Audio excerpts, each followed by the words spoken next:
Ramblin' man here, picking up a ride in progress. I may decide to keep pressing onward to Warrenton, Virginia, in part to see and visit the grave of John Singleton Mosby, a colonel in the 43rd Partisan Rangers during the Civil War. As always, I'll stipulate I'm running off memory here, so if I got anything wrong, I'll correct it in the subtitles or a video or whatever. I did a video that's saved in the video list where I went to Powhatan, Virginia to visit some of the graves of the Lee family. And the reason I bring that up is because Colonel Mosby was born in Powhatan, Virginia. So, small world there, that we were just there. And he was nicknamed the Gray Ghost. Do you know who gave him the nickname? Do you know how that nickname came to be? The nickname came from Abraham Lincoln. He heard his generals talking about Mosby, and Lincoln was walking through the room and said something to the effect of, "You speak of this man as if he is a ghost, a gray ghost," and the name stuck. This part of the Commonwealth is referred to up there, Mosby's Confederacy. He did Civil War raids and terrorized the North. And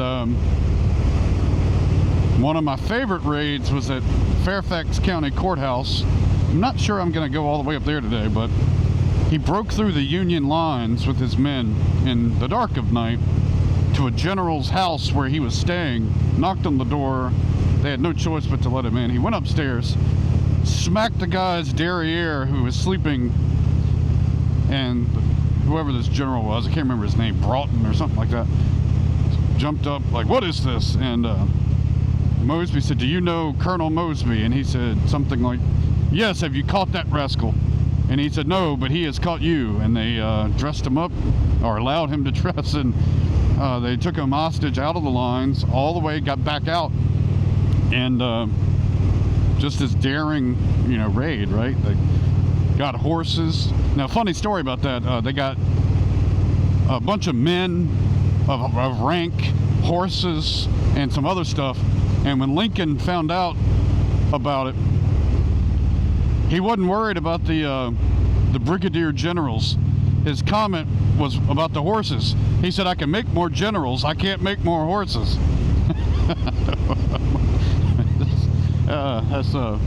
That's great.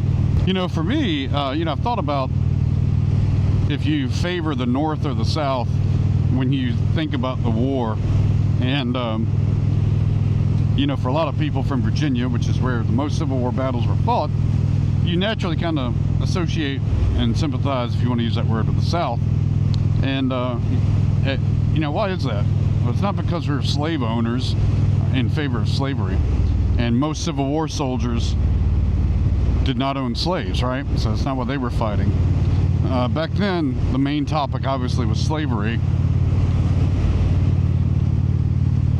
But I think for a lot of people, whether the topic is slavery, which is not the greatest example, I think modern day example is taxes, schools, healthcare. People want the state to be making those decisions, not an all-powerful federal government. And when we associate, like Robert E. Lee was offered, think about the war, any war. I don't know that you can name an entire another war where one person was offered command of both of the armies. I mean, think about just how unique that situation is and how unique Robert E. Lee is as a man, that he was offered command of the North and the South. And, his view back then was, my home is Virginia. I can't raise my hand against my home. And today's generation, applying today's values to the past, which you should not generally do, doesn't get that, right?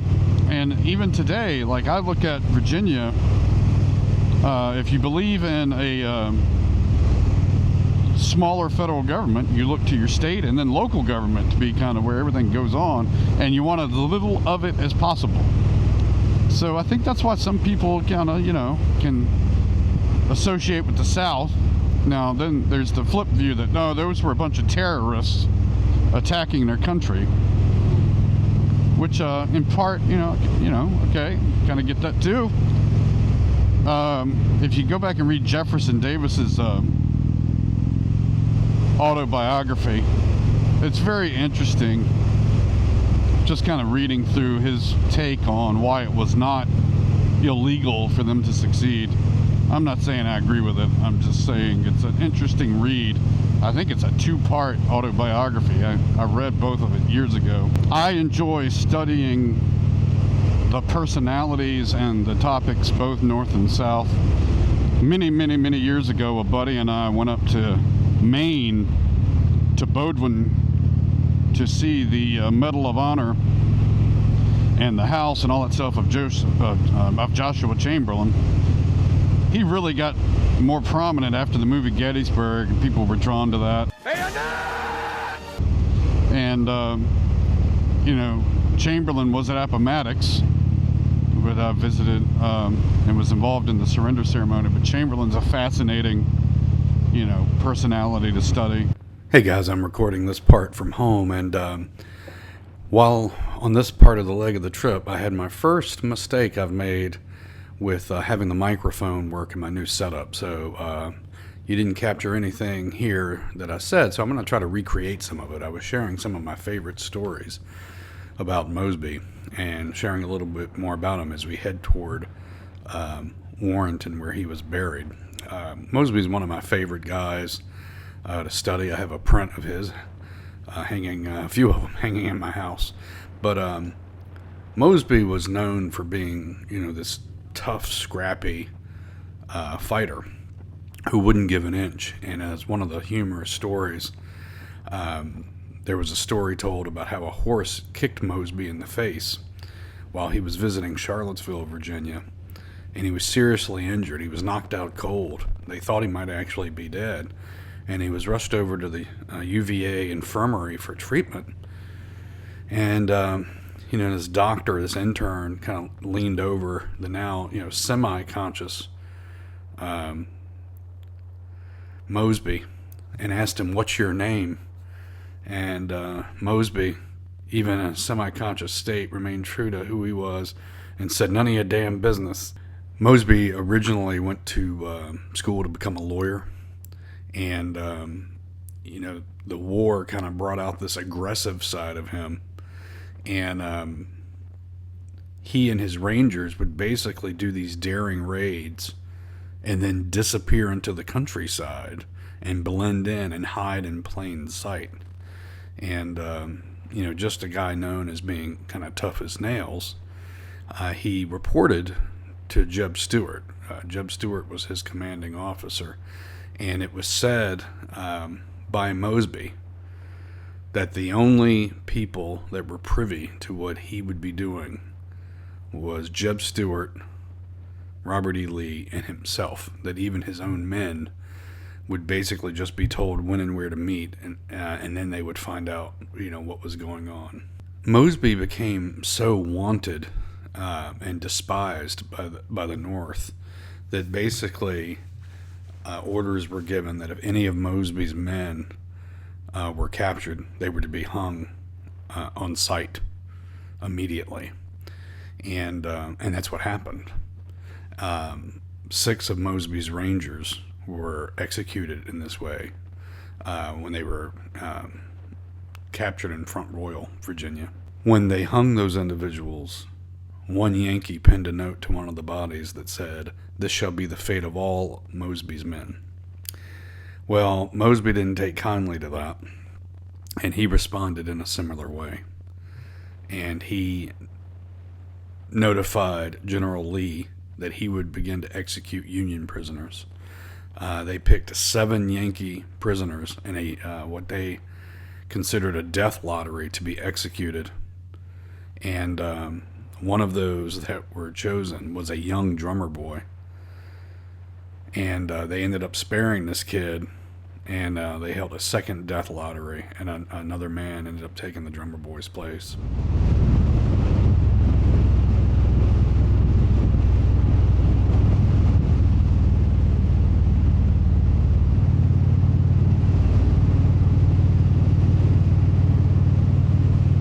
All right, guys, we're taking the exit off 15 for Warrenton, and I think we're like right here. Let's check it out.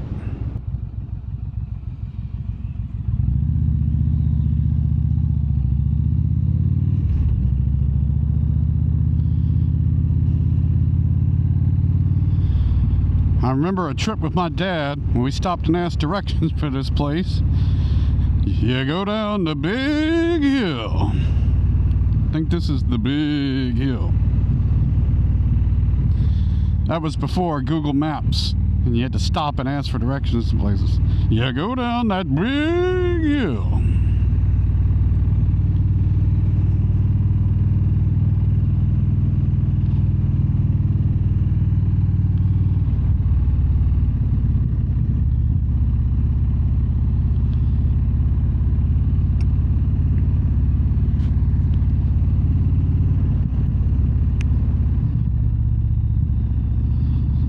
Let's see here.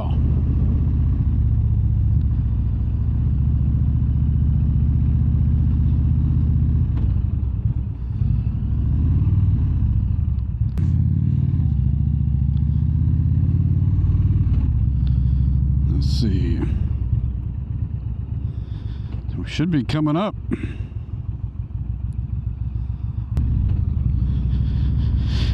Here's the cemetery straight ahead.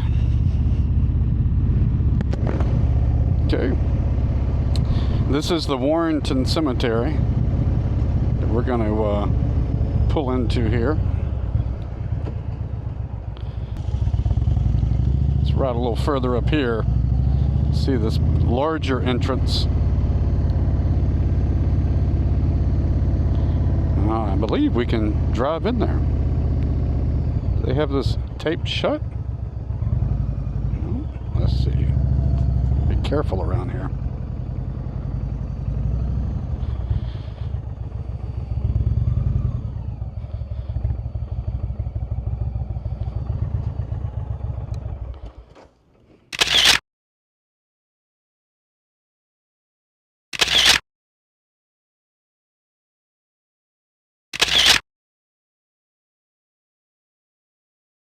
All right, I'm gonna drive one time through, and then come back.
pull in. See if I can park that little spot right there.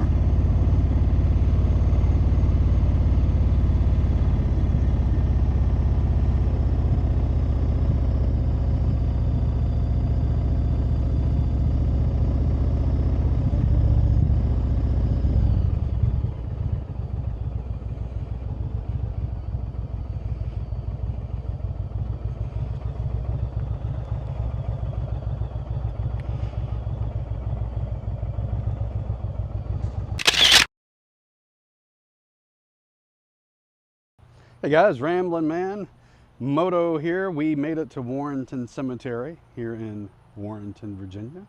And we've got the bike parked, and I believe we're headed in this direction over here where John Mosby is buried. And we're gonna go check it out, all right? I'm the only person here other than the groundskeeper right now. It is an absolutely beautiful Friday afternoon. Tell you what, I think I'm actually going to walk straight through. I'm going to turn this around so you can see what I'm looking at. Okay.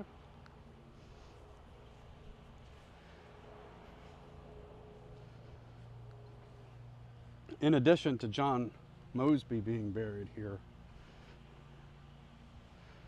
he's buried next to his wife and son and other family members, and also members of his 43rd Partisan Rangers buried here. You can tell the members of the Partisan Rangers by the iron crosses. Okay? Now I've already spotted Mosby's grave. Let's go this way. Here we go, right here. Colonel John Singleton Mosby, 43rd Battalion, Virginia Cavalry. Born December 6, 1833, died May 30th, 1916.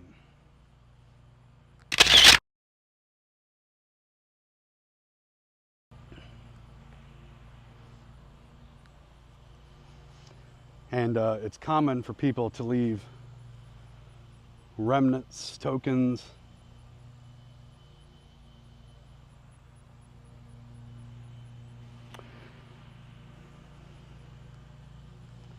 and as I mentioned, he's buried next to his wife, Pauline Clark, wife of John Mosby. She died in 1876. And here we have his son, George Prentice, son of John Singleton and Pauline Mosby. He died in 1874. And I know that they're okay, is right behind me here, or right behind Colonel Mosby, is his son, John S. Mosby Jr. December 8th, 1863, died 1915. Now, he died in 1915, but Colonel Mosby died in 1916.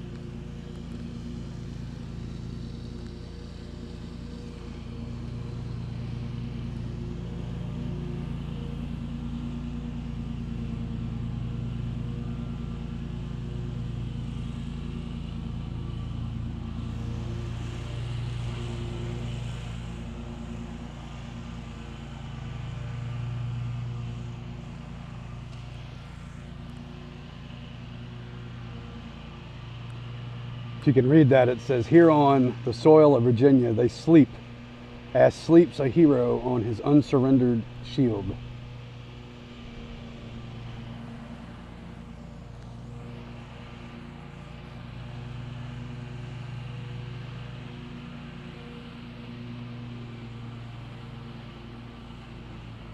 Like, sometimes I wonder, like, all these states, like why they weren't taken back to their home state.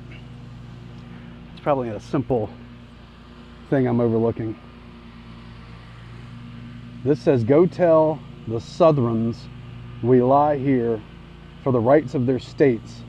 They never fail who die in a great cause."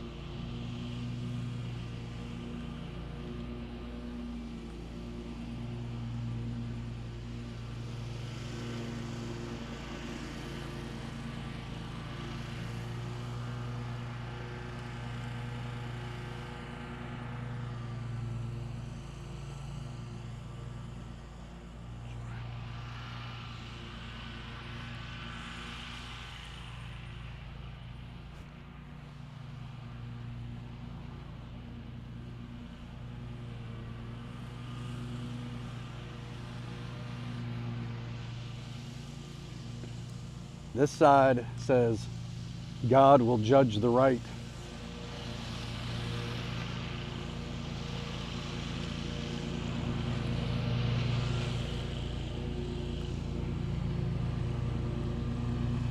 Of course, our state, Virginia. One thing I'll point out here as I was walking by, I mentioned that, obviously there's a lot of soldiers buried here. This Montjoy, I remember the name. Yeah, it's right there. I remember Montjoy was very active with Mosby. So here you have, in memory of R.P. Montjoy, Captain of Company D, 43rd Battalion, Virginia Cavalry, Mosby's men. And he died, I guess, during the war. Yeah, killed in action.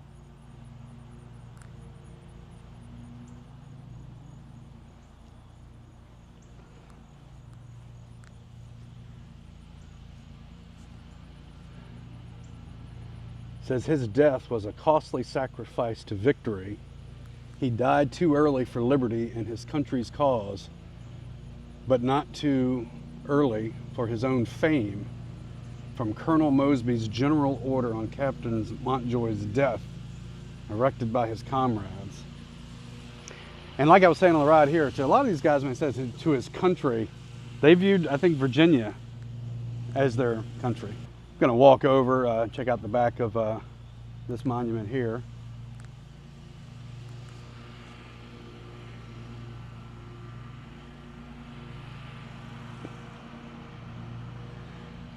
Now keep in mind what I was saying on the ride here. The first sentence, his love for his state was the absorbing passion of his life, the motive of every action, the inspiration of every feeling. He loved Virginia with a love far brought from out the historic past. There was no pulse in his ambition whose beatings were not measured from her heart. Now, who was this?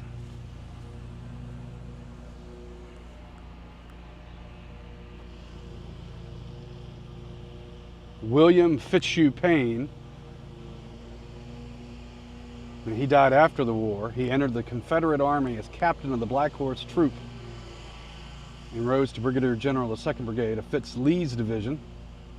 Was wounded and left on the field of Williamsburg in May 1862. Wounded again at Hanover, near Gettysburg, so that's Hanover, PA, in July 1863. And again at Five Forks, which is back in Virginia, April 1865. And, we've spoken about Fitzhugh Lee on the channel. All right, guys, I think that's going to wrap up our visit here to the Warrenton Cemetery. We saw the grave of John Mosby and his wife and his son, and a couple other monuments here. And I think I'm going to get back on the road and work my way to somewhere else. All right, see you on the road.